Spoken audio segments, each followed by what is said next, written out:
Welcome in. It's time for another edition of the Morning Espresso, presented by our friends at Oglethorpe University, Atlanta's premier undergraduate learning experience and soccer powerhouse. I'm Jason Longshore. Thanks for watching all of our content on the SDH Network. Let's get caught up on all the soccer news you need to know for Tuesday, April 8th. UEFA Champions League. This is the big story right now around the world. The quarterfinals first leg starts today. Arsenal hosting Real Madrid, Bayern hosting Inter. Let's start in London. Arsenal unbeaten in their last 10 Champions League home matches, 8 clean sheets out of those 10. Now, the Gunners have never lost a competitive match against Real Madrid, but they haven't played them very often either. Real Madrid, they have won 12 consecutive Champions League quarterfinal matches since 2004. These two have only met once in a matchup that mattered. It was the Champions League round of 16 in 2006. Thierry Henry led Arsenal past the Galacticos of Zidane, OG Ronaldo, Beckham, Roberto Carlos, Iker Casillas, so many others. Madrid's been really poor defensively this season, especially in big games. Does that allow Martin Odegaard to get his revenge against his former club? Going to be a fun one to watch. Arsenal are seen by many as a favorite in this competition. Bayern, they are hosting Inter today as well. Bayern unbeaten in their last 22 Champions League home matches. They've reached the quarterfinals in 6 consecutive seasons. Inter has been great defensively. They've conceded just 2 goals in 10 Champions League matches this season. Bayern, though, they possess the best defense in Europe, according to some metrics. They give away a very low XG number. They excel at keeping teams out of the final third, but they are not where they've been all season long. They don't have Alphonso Davies and Dayot Upemecano due to injury. Manuel Neuer is touch and go due to injury. So while Bayern has been great defensively, they're not at full strength. Inter has been great defensively, and they are closer to full strength, although they are a little bit older team. Going to be an interesting one. According to Opta's prediction model, the two games today, Arsenal, Madrid, Bayern, and Inter, are the most evenly matched. Arsenal, very, very even, pretty much a toss up with Real Madrid. 50.2% chance of advancing for Arsenal. Do the math. That's very close. Inter are giving a slight edge over Bayern, 51.5% chance of progressing. Now, Wednesday's matches, PSG, they have a 71.3% chance of advancing past Aston Villa. PSG will host Aston Villa in the first leg. Unai Emery looking for some revenge in that one. Barcelona, they have the strongest projection to advance according to Opta, 78.2% chance of advancing. They go to Borussia Dortmund for the first leg tomorrow. CONCACAF quarterfinals, Champions Cup. They move into the second legs starting tonight.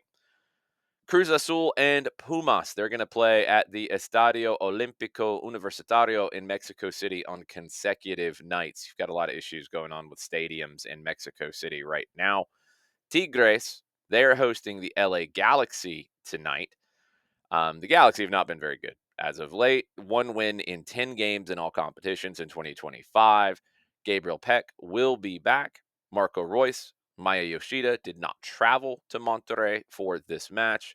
Now, remember that Vanny has had success in this competition before. Toronto, he took Toronto to this same stadium to face Tigres for the second leg of the CONCACAF quarterfinals in 2018, and he got past it. Now, they lost 3-2 on the night, but they advanced on away goals. They won 2-1 in Toronto. We'll see. I don't think he's got quite the same squad to pull that one off. Cruz Azul, they are hosting America tonight in the second leg of that one. Tomorrow, Inter Miami hosting LAFC in Fort Lauderdale. Pumas hosting Vancouver. Copa Libertadores tonight. They're in the group stage, and they're early on in the group stage. The big game of the night is Barcelona SC of Ecuador, and the man that we have featured many times on the Morning Espresso, Sir Second Alexander Castle, the legendary Segundo Alejandro Castillo. They are in Buenos Aires to face River Plate at 8:30 p.m. Can't wait to see what Senor Castillo is wearing tonight, because you know it's going to be just off the charts. But you're not going to have a huge crowd to see it because there won't be anybody in the Monumental in Buenos Aires. This is part of CONMEBOL's punishments to River for the second leg of the 2024 semifinal against Atletico Mineiro of Brazil. Now, Gajardo's team was 3-0 down from the first leg in Brazil, so they went all out to try to get this one done. They went against all kinds of safety protocols. There was a big fine for fireworks. There were more fines for other rule violations. There were also racist acts from the crowd. There were fines for that. All those fines came out of the prize money that they received for 2024. The last bit of the punishment, playing a game behind closed doors. This is it.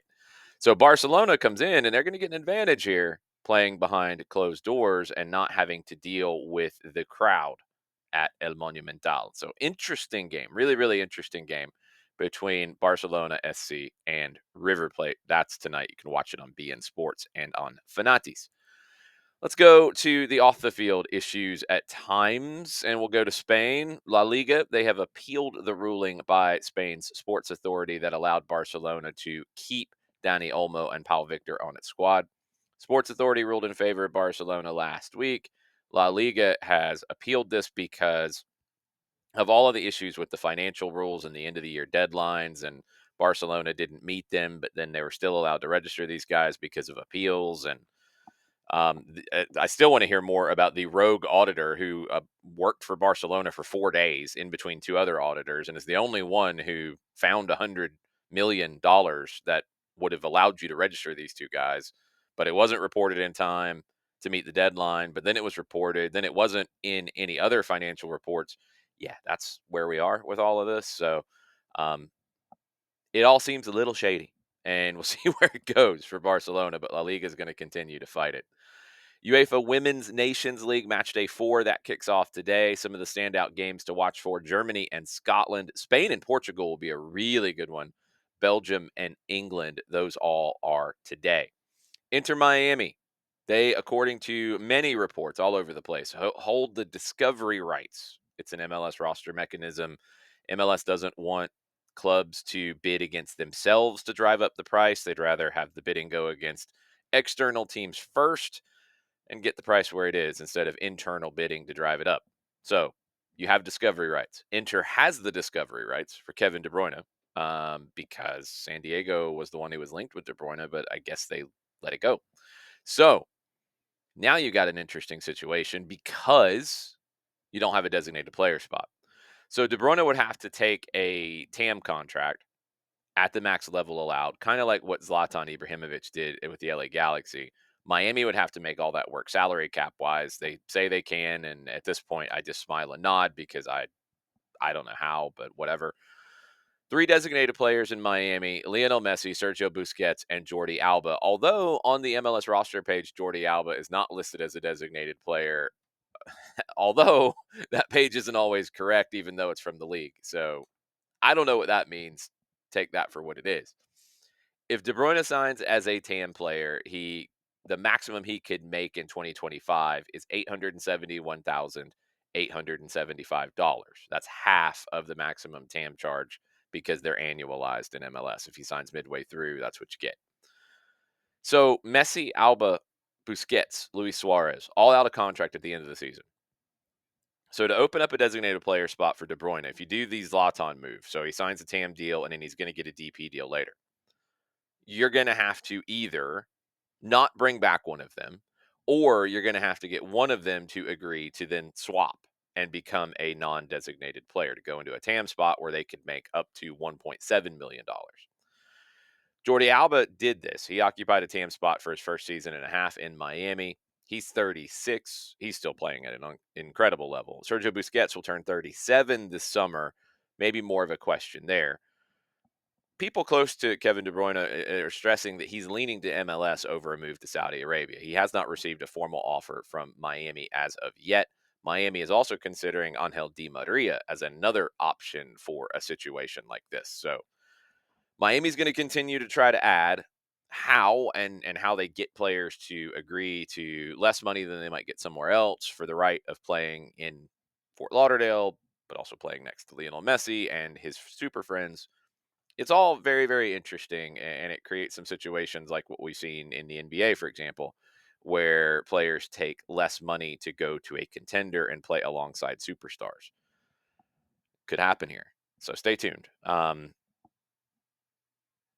curious to see if De Bruyne, who is making a whole lot of money right now, would be willing to take the experience of playing in Miami as opposed to chasing the money elsewhere. It's sounding, at least all the commentary being said around De Bruyne, is that he's more about coming to MLS for that experience, for the competitive level, than just chasing money. So that gives Miami or somebody else hope, I think, in getting him at a lesser deal. Now, somebody else might have a designated player spot if they can get the discovery option from Miami to bring him in. But Miami, it looks like, is going to try to get Kevin De Bruyne on for lesser money to then bump him up later.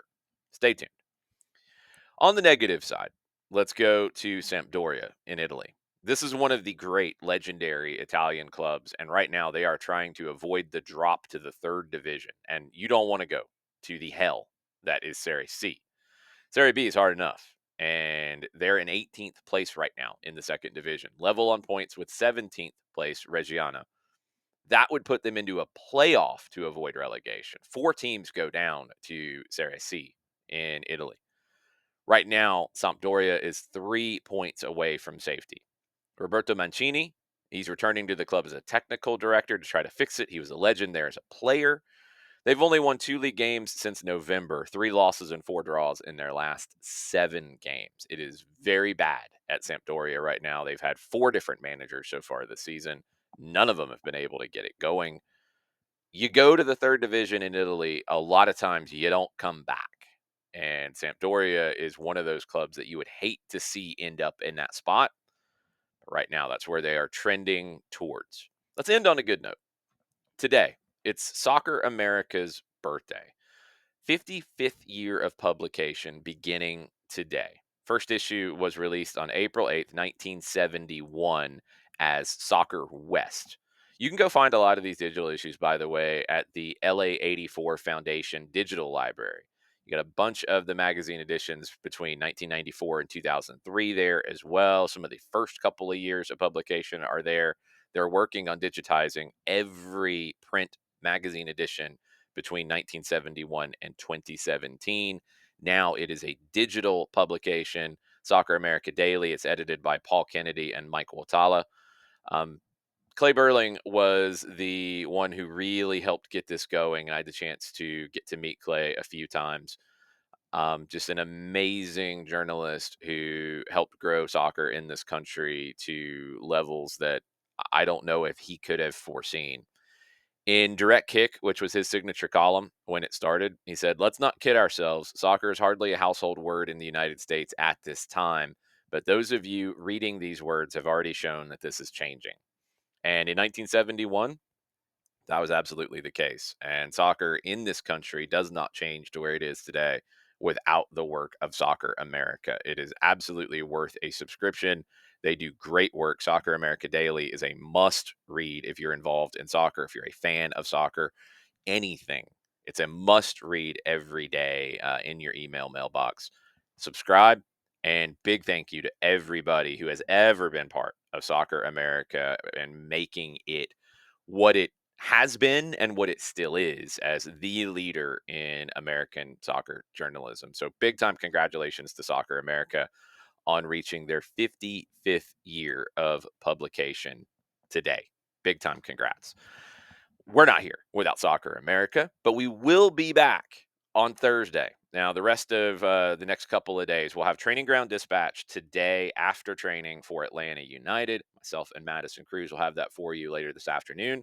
We will also be live on 92.9 The Game and the Odyssey app tonight for Atlanta Soccer tonight. That'll be just after 10 o'clock. It'll be following Atlanta Hawks postgame.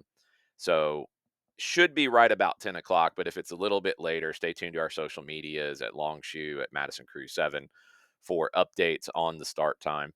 And you'll be able to listen to that on the Odyssey app or on demand on wherever you get your podcasts at Off the Woodwork from 92.9 The Game. Great conversation that we had last week with Carlton Cole, West Ham legend, former England international. That's up there on Off the Woodwork for you to check out. So that will be your substitute for Morning Espresso tomorrow morning. However, I will be hosting SDH AM tomorrow morning as well, 9:05 on YouTube. John Nelson will have that for you today. I'll be there tomorrow to get your Wednesday going. We'll talk a lot of Champions League, a lot of CONCACAF, a lot of MLS, a lot of stuff. That's what we'll do tomorrow. And then Morning Espresso, presented by our friends at Oglethorpe University, that will be back on Thursday. Y'all have a good Tuesday, and I'll be talking to you in various capacities between now and our next edition of Morning Espresso.